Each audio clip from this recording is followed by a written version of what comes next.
아론의 아들 나답과 아비후가 각기 향로를 가져다가 여호와께서 명령하시지 아니하신 다른 불을 담아 여호와 앞에 분향하였더니 불이 여호와 앞에서 나와 그들을 삼키매 그들이 여호와 앞에서 죽은지라. 모세가 아론에게 이르되 이는 여호와의 말씀이라. 이르시기를 나는 나를 가까이 하는 자 중에서 내 거룩함을 나타내겠고 온 백성 앞에서 내 영광을 나타내리라 하셨느니라. 아론이 잠잠하니.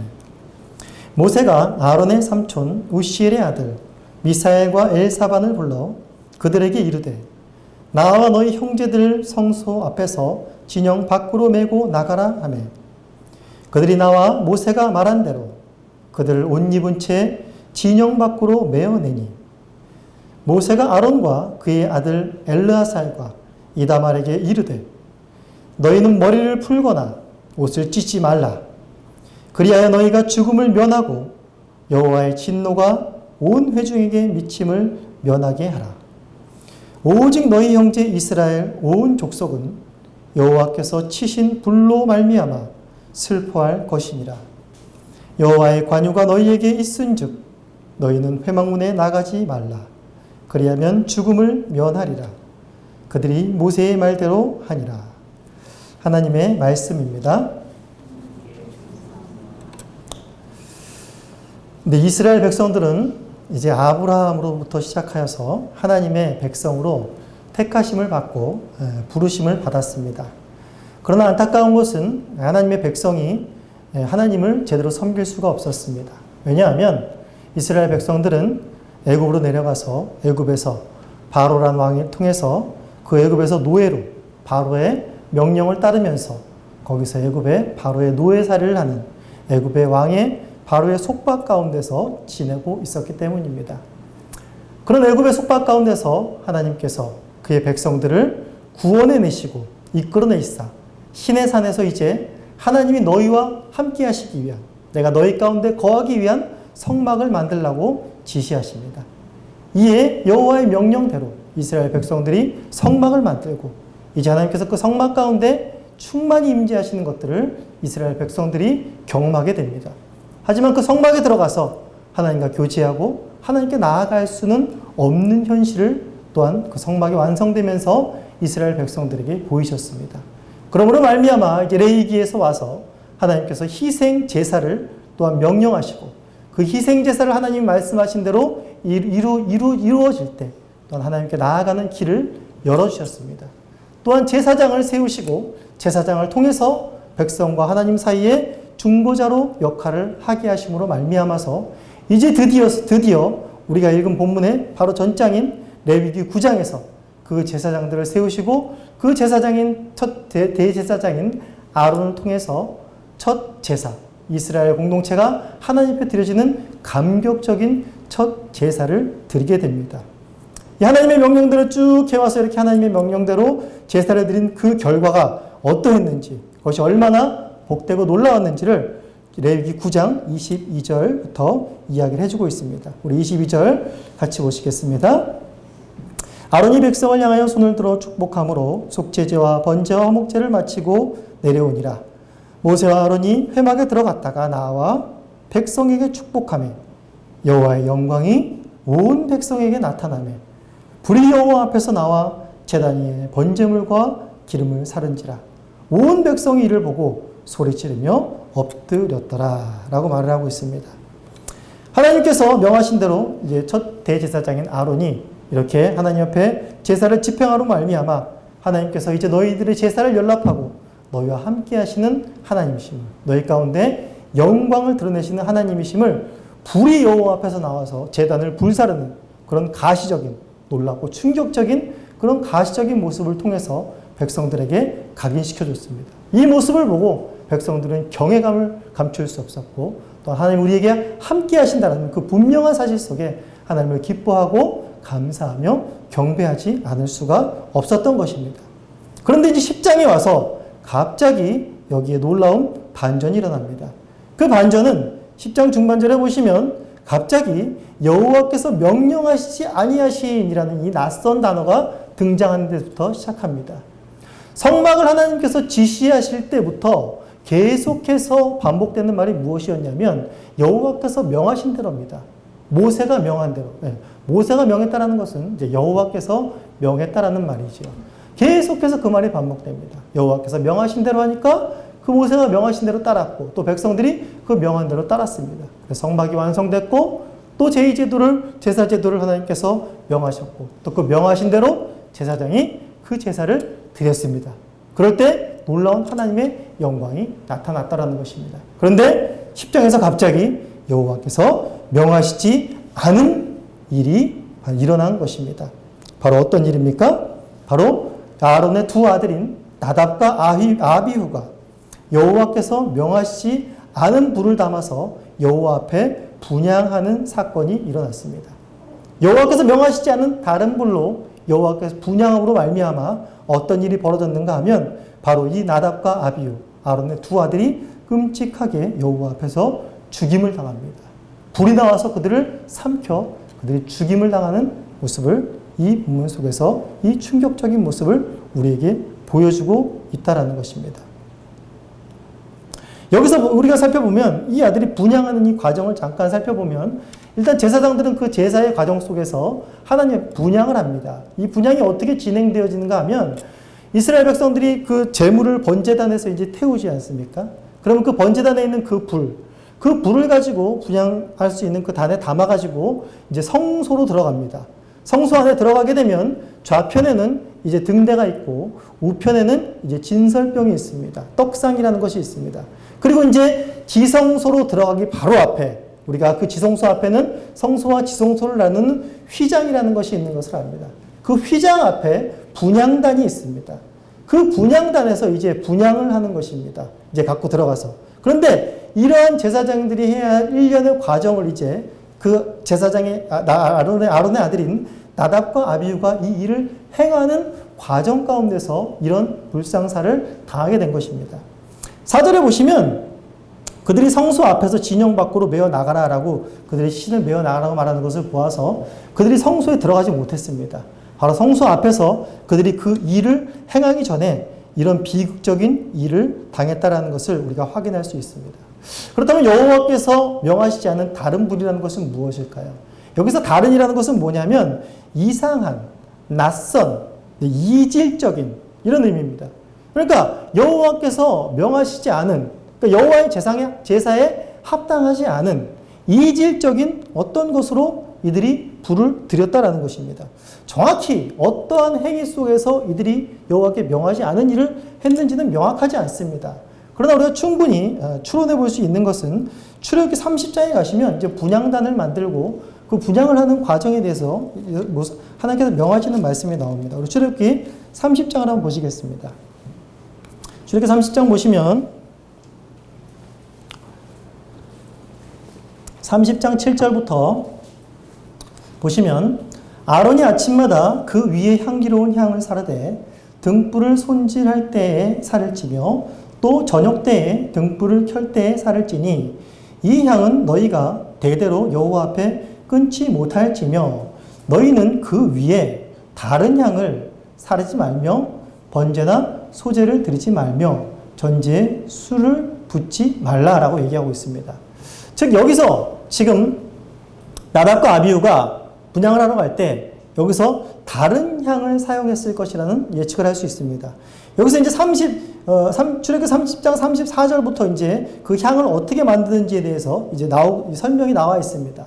아마 이 향을 사용하지 않고 이 규례대로 하지 않고 다른 향을 사용했기 때문에 여호와께서 명하시지 않은 다른 불로 제사를 드리게 된 결과로 말미암아 죽임을 당하지 않았을까 싶습니다. 또 다른 어떤 생각해 볼 수 있는 것은 또 이들이 분향을 드리는 시간이 있는데 그 시간에 맞춰서 분향할 시간에 또 맞추지 못해서 또한 이런 불상사를 당하지 않았는가 생각할 수 있습니다. 또한 이제 그 뒤로 나오겠지만 뒤에 규례로 나오지만 레위기 16장 12절을 보시면 향을 사를 때 그 불씨로 쓰는 것은 그 태우는 불씨로 쓰는 것은 반드시 제단에 있는 불을 사용하게 하는 것입니다. 즉 여기서 보면 9장에서 보면 바로 여호와께서 그 제단을 불사르지 않습니까? 그때 그 제단에 있는 그 불을 사용하지 않고 아마 다른 불을 사용하지 않았을까로 생각할 수도 있습니다. 그리고 이제 또 좀 더 뒤로 가면 이제 8절 우리가 오늘 읽지 않은 9절에 보시면 이제 아론의 제사장들에게 독주를 금하게 포도주를 금하게 하였습니다. 혹시 이들이 어떠한 경우를 통해서 또 술에 취하지 않았을까? 술에 취하지 않았어도 술에 취한 것처럼 어떤 이들이 분별하지 못하고 여호와의 뜻을 잘 헤아리지 못하고 망령되이 이 일을 해야 하지 않았을까라는 생각들을 또한 해보게 됩니다. 이렇게 여러 가지 경우를 생각해 볼 수 있는데 우리가 가만히 나답과 아비후를 살펴보게 되면 이들이 하나님 앞에 이렇게 이 거룩한 첫 제사에서 이 감격스러운 순간에 그렇게 순식간에 죽을 만큼 큰 잘못을 하고 이들이 어떤 제사장의 아들들이지만 어떤 제사장으로 뽑혔지만 이들의 심성이나 그런 것이 악한 자들이었겠는가라는 것을 한편 살펴볼 때는 그런 것이 없음을 확인할 수 있습니다. 우리가 잘 알듯이 이 사무엘 시대 때 홈니와 비느하스라는 엘리의 제사장의 두 아들을 우리는 기억하고 있습니다. 그 아들들은 어떤 아들입니까? 제사장의 아들들이지만 굉장히 성막을 더럽히고 굉장히 하나님의 일을 무시하는 또 하나님의 법궤를 함부로 사용했다가 그 법궤를 블레셋에 빼앗기는 그런 망령된 짓을 하고 그 전투에서 처참하게 죽는 벌을 받는 그런 자들이었습니다. 나답과 아비후도 그런 성정이 그러한 자들이었겠는가라는 것을 살펴봐서 성경은 그에 대한 힌트를 주지 않고 있습니다. 그런데 출애굽기 24장 9절에 보시면 이제 시내산에서 하나님의 백성들과 이 하나님께서 언약을 맺으시는 피로 언약을 맺으시는 장면이 나옵니다. 그런데 이제 거기서 하나님 앞에 가까이 나아가서 하나님을 배우고 하나님의 영광 아래서 하나님의 영광을 배웠고 하나님 앞에서 하나님의 면전에서 먹고 마시는 하나님의 나라를 누리는 부류가 있는데 그것이 누구였냐면 바로 모세와 아론과 이스라엘에 뽑힌 70인의 장로들이었습니다. 그리고 여기 오늘 죽은 나답과 아비후가 그 자리에 함께 포함되어 있었던 자들입니다. 이렇게 하나님의 나라를 누리고 또 아론을 비롯하여서 아론의 자손으로서 하나님께서 특별히 택하신 제사장으로 세우고 그 위임식까지 마친 자들이었다라는 것입니다. 어찌 보면 이들이 얼마나 잘못을 한 것일까? 얼마나 그렇게 심각한 잘못을 한 것이길래 이들이 그렇게 순식간에 그 잘못으로 인해서 하나님 앞에 그 불로 인하여서 죽임을 당하였겠는가라는 것을 다시 한번 생각해 보지 않을 수가 없습니다. 그런데 거기에 대한 답을 이제 3절에 가서 하나님께서 말씀하여 주십니다. 모세가 아론에게 이르되 이는 여호와의 말씀이니라 이르기를 나는 나를 가까이 하는 자 중에 내 거룩함을 나타내겠고 온 백성 앞에서 내 영광을 나타내리라 하셨느니라 라고 이야기를 하고 있습니다. 여기서 나를 가까이 하는 자라는 말은 단순히 하나님께 가까이 가는 자, 거리상으로 가까이 가는 자를 말하지 않고 제물을 드리러 하나님께 나아가는 자를 말하고 있습니다. 그렇기 때문에 누구를 가리키는 것입니까? 바로 제사장. 하나님께서 특별히 임명하신 제사장들을 통해서 무엇을 하신다는 것입니까? 나의 거룩함을 나타내고 온 백성 앞에서 내 영광을 나타내겠다라고 이야기를 하고 있는 것입니다. 이 말씀에 비추어 보았을 때 나답과 아비후가 여호와의 명하신 대로 행하지 않았기 때문에 결과는 어떤 결과가 나오는 것입니까? 바로 하나님께서 하시려는 하나님의 거룩하심과 하나님의 영광이 온 백성 앞에 드러나는 것을 결과적으로 저지하게 되는 일이 일어난 것입니다. 그러므로 말미암아서 9장에서는 불이 나와 여호와께서 너희들 연락하셨다라는 하나님의 임재와 하나님의 함께하심에 대한 표로 그 불이 그들 앞에 나타났지만 여기서는 그 불이 이제는 어떻게 나타났습니까? 심판의 모습으로 그들의 목숨을 취하는 비극적인 모습으로 나타나게 된 것입니다. 제사장들에게 이와 같이 하나님께서 엄격하게 하신 이유가 무엇인지를 오늘 좀 두 가지 정도의 그 경우로 한번 생각을 해보도록 하겠습니다. 먼저 제사장은 특별합니다. 어떤 면에서 특별하냐면 바로 백성과 하나님의 그 사이에 중재자적인 역할을 하며 하나님으로 말미암아 죄 있는 백성들이 나아갈 수 있도록 하나님과 화목해 할 수 있는 연결고리의 역할을 하게 됩니다. 이런 막중한 책임으로 부름받은 자들에게는 그에 대한 막중한 책임과 엄격함이 요구된다는 것을 오늘 본문을 통해서 이 나답과 아비의 죽음을 통해서 먼저 확인시켜주고 있는 것입니다. 제사장이란 특별한 영적인 지위로 부름을 받았다 그래서 그것을 드러내거나 과시할 수 있는 그런 부류의 것이 아니라고 합니다. 요즘과 같은 시대도 마찬가지죠. 고위직에 올랐거나 굉장히 유명한 자리에 오른 자들이라도 요즘에는 조금만 잘못을 해도 바로 심판대 앞에 오고 바로 나락으로 떨어지는 그런 모습들을 요즘에 많이 볼 수가 있습니다. 한 고위직에 오른 사람이 어떠한 불미스러운 일에 휩싸여서 울부짖으면서 나와서 사과문을 발표하는 내용들을 우린 쉽사리 볼 수 있습니다. 인상에 참 남는 것은 무엇이었냐면 제가 이때껏 평생을 쌓아온 그 업적이 이 한순간의 잘못으로 인해서 순간에 무너지는 것을 경험합니다. 라는 고백을 하는데 그만큼 고위직에 있는 자들, 높이 세워진 자들에게 그만큼 책임과 막중한 엄격함, 다른 백성들보다 더 성결함이 드러나야 된다는 것을 오늘 바로 이 본문 속에서 나타내고 있습니다. 제사장은 이러한 직임을 하기 위해서 다른 백성들보다 더 까다로운 성결의 규례들이 적용됐습니다. 장례시 시신과 가까이 할 수 없고 절대 접촉할 수 없게 하셨고 또한 결혼의 대상자도 역시 조금이라도 흠이 있는 여자와는 결혼을 할 수 없게 하였다라는 것입니다. 여기서 우리가 보여주시는 것은 무엇인가 하면 바로 제사장들을 죽이시면서까지 하나님께서 직접 택하시고 직접 그를 통해서 제사를 받기를 원하셨지만 하나님께서 그들을 죽이시면서까지 보여주시기 원하시는 것은 무엇인가 하면 하나님의 거룩하심과 하나님의 영광을 이러한 비극적인 일이 있을지라도 나는 반드시 드러내야 된다는 것을 하나님의 단호한 의지를 여기서 또한 보여준다라고 할 수 있습니다. 그러면서 동시에 제사장들과 백성들에게 무엇을 일깨웁니까? 하나님께 제사를 드린다는 것이 하나님께 예배하며 나아간다는 것이 얼마나 거룩한 것인지 얼마나 경외감과 그런 거룩함을 인식하고 상기하며 나아가야 되는지 바로 이 사건을 통해서 바로 분명하게 하나님께서 각인시켜주고 있다는 것입니다. 또한 두 번째로는 더 궁극적이고 더 적극적인 의미로서 오늘 말한 대로 나를 가까이 하는 자 중에 내 거룩함을 나타내고 온 백성 앞에 내 영광을 나타내리라는 것입니다. 제사장을 통해서만 반드시 이 일을 하시겠다라는 또 하나님의 의지가 또한 여기에 담겨 있습니다. 우리가 확인했듯이 제사장은 연약한 자들입니다. 아론이라 할지라도 나답과 아비후라 할지라도 하나님 옆에 연약하고 흠이 있고 실수할 수밖에 없는 자임을 또한 이 사건에서 분명히 보여주는데 하나님께서는 그럼에도 불구하고 이 제사장들을 통해서 하나님의 거룩하심을 드러내고 온 백성에게 하나님의 영광을 드러내겠다라고 말씀하시는 것입니다. 즉, 이 첫 제사, 첫 예배, 온 백성이 지켜보고 있습니다. 그 가운데서 무엇을 보여주고 있습니까? 하나님 앞에 어떤 특별한 진분이 그들의 안전을 보장하지 못한다는 것입니다. 무엇만이 안전을 보장하고 나의 거룩을 드러낼 수 있다는 것입니까? 바로 나의 말씀에, 나의 명령에 준행하고 순종하는 것만이 유일한 길이라는 것입니다. 또한 부족한 제사장들일지라도 나는 이 제사장을 통해서 반드시 그 일을 하겠다는 하나님의 의지입니다. 그렇기 때문에 이 사건들을 보고 백성들이 또한 제사장을 함부로 보지 못하고 또 제사장에 대한 또 어떤 신뢰와 제사장을 믿는 그 믿음에 또 제사장을 통해서만이 하나님을 나아갈 수 있다는 이것이 하나님의 뜻이라는 것 가운데 순복하게 하는 또 제사장의 그 직위와 그 제사장의 위임됨을 다시 한번 굳건하게 세우시고 확인시켜주는 모습이라고 우리가 볼 수 있습니다.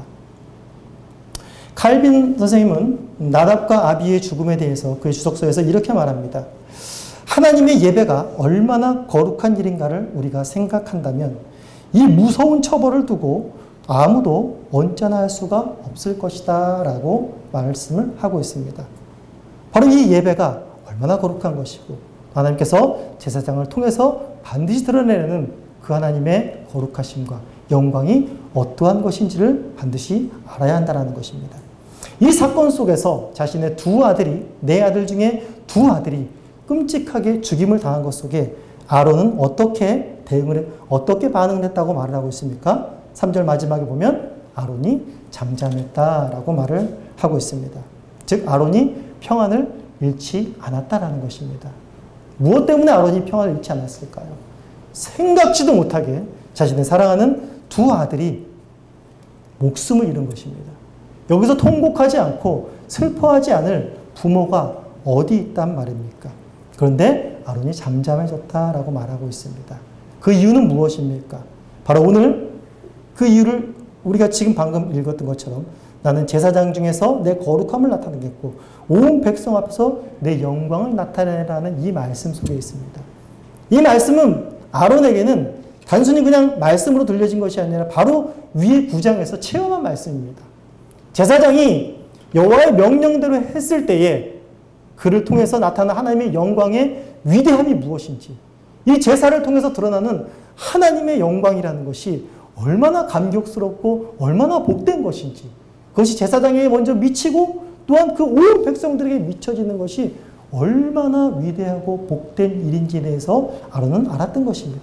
그리고 또 하나님께서는 그 말씀을 다시 한번 일깨우심으로 인해서 아론의 그 슬픔과 그 자식을 잃은 고통은 바로 이 하나님의 말할 수 없는 그 은혜와 그 영광, 그 영예스러운 부르심이 덮었다라고 할 수 있습니다. 그러므로 말미암아서 마음은 아프겠지만 그 아픔과 슬픔들을 표현하지 않고 여호와 앞에 잠잠할 수 있었던 것입니다. 그러면서 이제 4절부터 다시 모세를 통해서 제사장들이 여호와 앞에 순종하여 나갈 것을, 여호와의 명령에 다시 순행하고 그 명령을 받아들이는 모습들이 나옵니다.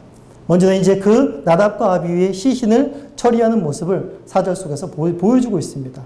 그 시신을 직접 자기 아론 자신이나 그 나머지 두 아들인 엘리에셀이나 이다말이 그것을 집행하지 못하게 하고 바로 아론의 친척들인 우시엘의 아들 미사엘과 엘사반을 불러서 그 시신을 바로 진영 밖으로 메어 나가게 하고 있습니다.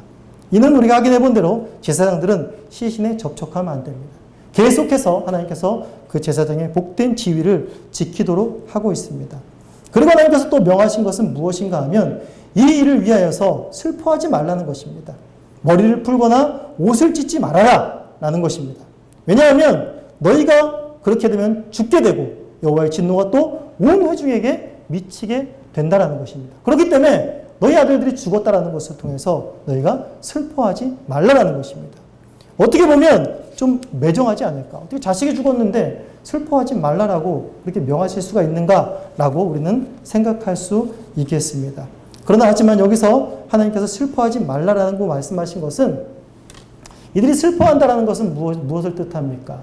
바로 모든 백성들이 보는 앞에서 이들이 자식의 죽음을 통해 애통해하고 슬퍼하고 옷을 찢고 그런 모습을 보인다라는 것은 즉 무엇을 반증하게 되는 것이냐면 바로 여호와 하나님께서 나답과 아비에게 정당한 일을 하셨는데 그 정당한 일을 슬퍼하게 된다라는 것입니다. 그 정당한 일에 대해서는 결코 슬퍼할 수 없다라는 것입니다. 각별히 이 제사의 직무를 맡은 제사장에게 있어서는 더욱더 그 일을 행해서는 안 된다라는 것입니다. 여호와께서 행하신 이 바른 일이, 이 정당한 일이 조금의 그들의 어떤 슬픔의 모습 속에서 흠이 나거나 또는 훼손되는 것을 하나님께서 절대로 허락하지 않고 있습니다. 그러면서 하나님께서 이제 정말 슬퍼해야 될 것을 이제 말씀해 주고 계십니다. 오직 너희 형제 이스라엘 온 족속은 여호와의 치신불로 말미암아 6절 마지막에 여호와의 치신불로 말미암아 슬퍼할 것이니라 라고 말씀하고 있습니다. 무엇에 대하여는 슬퍼하라고 말씀하고 있습니까? 바로 여호와께서 그들을 치신 것. 무엇으로 어떤 것을 슬퍼하라는 것입니까? 여호와의 명령대로 하지 않는 것에 대하여서 슬퍼하라는 것입니다. 이것이 가장 슬퍼하고 너희가 계속 기억해야 할 것이라는 것입니다. 사실 우리가 자식들을 생각해 볼 때 자식들이 아무리 공부를 잘하고 우리 믿는 성도들의 가정을 예로 들었을 때 아무리 공부를 잘하고 똑똑하고 세상에서 잘 나가도 그 자식이 여호와의 명을 따르지 않으면 여호와 하나님과 상관없이 살면 마음 편해할 이 정도면 그래도 사회에서는 존경받고 사니 족합니다라고 할 믿는 가정의 부모는 없을 것입니다. 그 자식이 아무리 잘 나가고 아무리 세상 속에서 똑똑한 자요 유명한 자로 불림을 받는다 할지라도 그 자식이 여호와의 명을 따르지 않는 자식이라면 그것은 너무나도 부모에게는 가슴 아픈 일이요 뼈저린 일이 될 수 있는 것입니다. 이스라엘 온 백성들이 보고 슬퍼해야 될 일은, 또한 경계하고 두려워해야 될 일은 바로 여호와의 명하심이 이런 것인가? 라는 것이었어요. 이 백성들의 마음속에서 슬퍼하고 통회해야 될 것은 바로 이것이란 말이에요. 하나님께 스스로 뽑힌 저 거룩한 제사장들도 한 번에 주님 앞에 저렇게 죽임을 당할 수가 있는데, 우리들이 하면 어떻게 구원을 받을까? 어찌할꼬 하나님 앞에 그 상한 심령과 통회한 심령으로 나가게 하기 위한, 바로 하나님의 거룩 앞에서는 반드시 주의하고 경계해야 되는, 하나님 앞에, 하나님의 그 거룩 앞에, 하나님의 제사와 그 예배 앞에 두려움과 경외심을 잃지 않고 하나님 앞에 서게 하기 위함이었다라는 것입니다. 오늘 이 본문 말씀에서 보면 여호와의 말씀대로, 그 명하신 대로 행한다라는 것이 얼마나 두려운 일인가, 얼마나 하기 힘든 일인가, 얼마나 우리에게 무거운 짐인가라는 것이 생각되지 않을 수 없을 것 같습니다. 저는 이제 성막 때부터 계속 본문을 묵상하다 보면, 저는 예전에 이런 마음이 들었습니다. 우리 사람도 하나님의 명령을 준행할 수 있구나. 하나님의 뜻대로 행할 수 있는 힘과 능력과 의지가 있구나. 라는 것들을 확인하면서 너무 기쁨에 찼었어요. 그러나 그게 얼마 가지 못해서 성경 속에서 인간이 결코 하나님의 명령을 다 준행할 수 없는 존재라는 것이 계속 나옵니다. 이것을 성경 속에서만 확인하면 다행이었는데 제 삶 속에서도 여전히 확인하게 되니 이것은 하나님께서 너무나 우리에게 주신 무거운 짐이 아닌가라고 생각하게 됩니다. 마치 초기 기독교 이단인 말시온이라는 자가 구약의 하나님을 이렇게 말했습니다. 하나님은 분노와 두려움의 하나님이시다. 인간을 억압시키시고 복종시키심으로 말미암아 자신의 거룩과 영광을 드러내시는 그런 아주 자비와 사랑과 긍휼이 없으신 그런 하나님이다 라고 말한 그 이단인 말시온의 말이 있습니다. 마치 그런 하나님으로 보이고 비추시기에 아주 딱 맞는 그런 본문이기도 할까 우리는 그런 생각을 할 수도 있겠습니다. 그러나 하나님께서 이처럼 철두철미하게 하나님의 명령을 벗어나는 것에서 주의하고 경계시키며 실수를 용납하지 않는 이유는 그런 것에 있지 않습니다. 인간이 죄를 범함으로 말미암아서 인간은 그 죄를 해결할 방법을 도저히 찾을 수가 없는 자들임을 성경 속에서 오늘 우리의 삶 속에서 오고 오는 모든 세계 속에서 하나님께서는 확인시켜주고 계십니다. 인간은 도저히 스스로의 힘으로 죄를 해결할 그 죄의 고리와 사슬에서 벗어날 길을 생각할 수도 없고 벗어날 길을 찾을 수도 없는 자들입니다. 또한 그들에게 영생이라는 것은 하나님과 화목되는 길이라는 것은 또한 생각할 수도 없고 찾을 수도 없는 것이었습니다. 즉 육신의 정욕과 안목의 정욕과 이생의 자랑을 따라서 우상을 섬기다가 우상과 함께 멸망하여 죽을 존재들이었습니다. 그런데 하나님께서 이런 백성들을 택하여서 바로 거기에 그들이 하나님의 명령을 내리심으로 말미암아 그 명령 속에 담겨진 내용이 무엇입니까? 그냥 하나님께서만이 그 영광을 받으시고 하나님만이 잘되고 하나님만이 많은 재물을 취해서 부를 누리시고 호의호식하시는 것입니까? 그 명령 하나하나를 다시 한번 살펴보시기 바랍니다. 거기에는 어떤 길이 주어져 있습니까? 바로 죄사함의 길이 열려 있습니다. 하나님과 화목하게 되는 길이 열려 있습니다. 영생의 길이 열려 있고 하나님 나라를 경험하고 하나님의 임재를 경험하는 하나님의 거룩하심과 영광 속에 거하는 길이 바로 하나님의 말씀하신 그 한 구절 한 구절 속에 담겨 있다는 것입니다. 하나님께서 명령하신 그 말씀에 한치도 벗어나지 말라는 것은 엄격한 것이 아니라 바로 죄에서 한치도 이들이 죄악에 빼앗기지 않게 하기 위한 하나님의 은혜와 하나님의 긍휼과 자비와 사랑이라는 것을 아셔야 된다는 것입니다. 철저하게 죄에서 벗어나서 철저하게 하나님께 붙어있게 하시기 위한 하나님의 열심이고 하나님의 나타나심이라는 것을 우리가 반드시 기억해야 된다는 것입니다. 즉 성도들이 바라봐야 할 그 표대를 놓치지 않게 하기 위함이라는 것입니다. 여러분 굉장한 프로 선수, 우리가 올림픽에 출전하는 그런 선수들은 굉장한 표대를 바라보고 있지 않습니까? 멸관이라는 영광을 바라보고 있습니다. 그런데 그런 모든 프로 선수들에게는 반드시 붙는 사람이 있습니다. 그 뛰어난 선수인 만큼 더 뛰어난 누가 붙습니까? 감독이 붙습니다. 굉장히 많은 돈을 들여와서 그 감독을 영입합니다. 왜죠? 바로 그 감독의 말을 따르라고. 그 감독이 명한 대로 따르라고. 모든 프로 선수들은 다 이것들을 경험합니다. 저도 운동을 할 때 마찬가지입니다. 이런 말을 꼭 한마디씩 듣습니다. 시합이 끝나면 감독이 집합을 해서 너 왜 내가 하라는 대로 안 했어? 왜 내가 시키는 대로 안 했어? 라는 말을 꼭 한마디씩 듣습니다. 시합을 하고 경기를 운행하다 보면 내 생각이 생깁니다. 이건 이렇게 해도 되지 않을까? 밖에서 말이 이렇게 해! 라고 말이 들려오지만 내 안에 이렇게 해도 될 텐데 라는 순간적인 생각이 들 때도 있습니다. 물론 그것이 맞을 때도 있지만 거의 8, 90%는 그것이 어긋나갑니다. 나중에는 감독의 말을 듣지 않은 굉장한 핀잔과 굉장한 얼차례가 그 다음에 다가오는 것을 보게 됩니다. 물론 감독은 아무리 유명한 감독이라도 틀릴 수 있고 오류를 범할 수가 있습니다. 그러나 우리 하나님께서는 반드시 그 백성들을 하나님의 거룩과 영광 가운데로 이끄시는 분이십니다. 그 표대를 놓치지 않게 하기 위해서 반드시 그 말에 준행하고 그 명령을 따를 것을 오늘 비극적인 사건을 통해서 더 강력하게 보여주고 있다는 것입니다. 이런 여호와께서 명한 대로 행해야 하는 이유를 살펴보면 바로 오늘날에도 우리 신약시대의 사도 바울도 그런 다른 부를 드리는 여호와의 명한 대로 행하지 않으로 말미암아 다른 부를 드리는 역사가 계속해서 오고 오는 시대 가운데 일어나고 있다는 것입니다.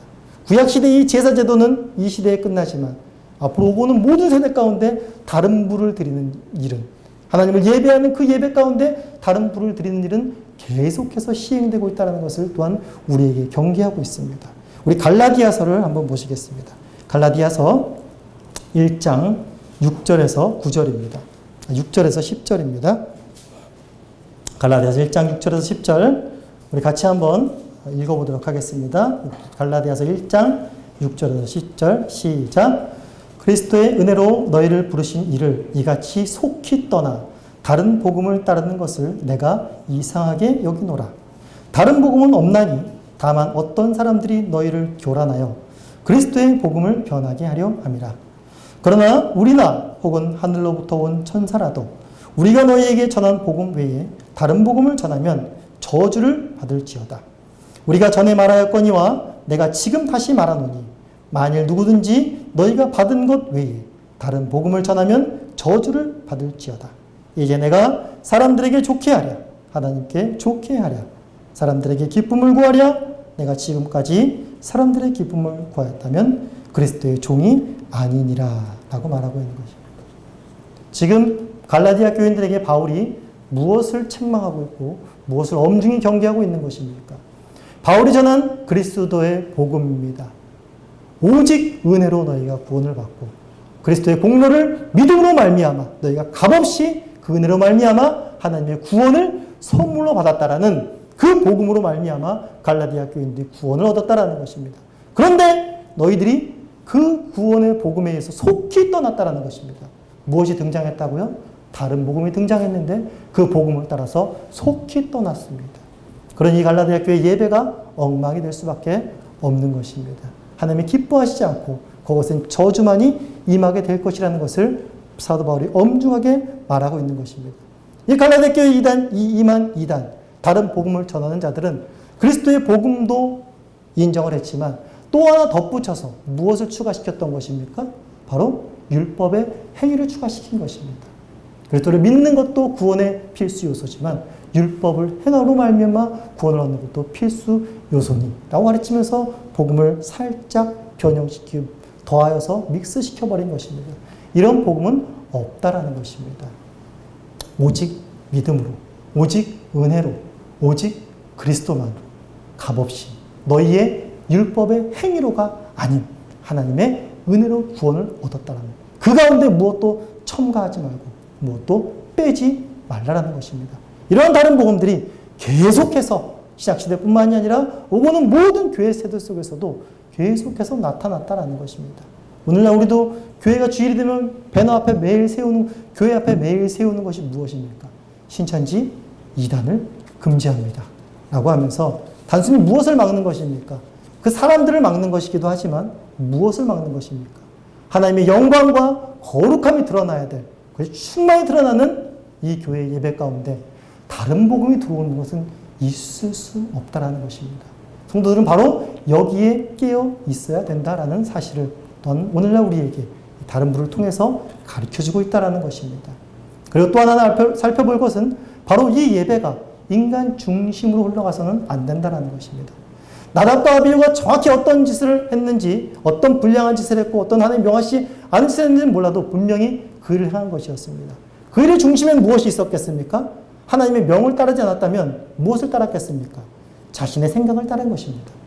자신의 지식을 따랐다는 것입니다. 이것은 분명한 것입니다. 나답과 아비후가 인간 중심으로 바뀜으로 말미암아 또한 이것이 다른 불이 될 수가 있다라는 것입니다. 제가 한 6년 전에 제가 잘 가는 기도원에서 이제 한 분을 만나서 이제 어떤 얘기들을 하게 된 경험이 있습니다. 그분은 교회 상처가 너무 많아요. 근데 그분은 어떤 분이었냐면 가나안 성도였습니다. 가나안 성도 아시죠? 교회 안 나가는 성도입니다. 왜 성도냐면 그래도 예배는 드립니다. 이분이 어떻게 예배를 드리냐면 교회 나가면 너무나 목사님 때문에 상처, 교인들 때문에 상처를 받으니까 주일마다 교회를 안 나가고 그리고 예배를 안 드릴 수는 없으니까 영상으로 예배를 드리는 겁니다. 이 영상도 보고 저 영상도 보고 너무나 이 입맛에 맞게 자기네 입맛에 맞게 예배를 드리니까 매주 너무 좋은 겁니다. 오늘 이럴 때는 이 예배를 드리고 오늘 이럴 때는 이 예배를 드리고 그러면서 이제 자신이 어떤지 점점 회복해가는 이야기를 하셨는데 물론 그 마음의 상처와 아픔이 있다는 것을 충분히 이해할 수 있겠습니다. 그러나 그것이 또 여호와께서 원하시지 않는 다른 불이 될 것이라는 것을 반드시 생각하셔야 된다는 것입니다. 하나님께서 예배를 그렇게 규정하셨는지 내 중심으로 인간 중심으로 인간이 편리하게 또 인간이 또한 쉽게 접근할 수 있도록 그렇게 예배를 규정하시는지에 대해서 다시 한번 말씀을 보시고 다시 한번 경각심을 가지고 다시 한번 예배가 얼마나 경외심을 가져야 하며 얼마나 하나님 앞에 거룩해야 하며 두려움을 갖고 하나님 앞에 임해야 하는 것인가. 그 예배를 통해서 얻어지는 그 영광과 감격이 무엇인가에 대해서 다시 한번 살펴봐야 할 것입니다. 우리 영원한 대제사장인 예수 그리스도께서 바로 하나님의 거룩하심과 영광을 드러내신 분이십니다. 아론처럼 나답과 아비후처럼 흠이 있거나 실수하실 수 있는 대제사장이 아니십니다. 오늘도 우리가 하나님을 예배함에 있어서 우리의 대제사장이신 예수 그리스도를 통하여 하나님의 거룩하심과 영광이 드러난다는 사실을 잊지 마시고 늘 그것들을 사모하며 하나님을 예배하고 삶 속에서 또한 그런 예배의 승리가 이루어지는 저와 여러분들이 되기를 간절히 소원합니다.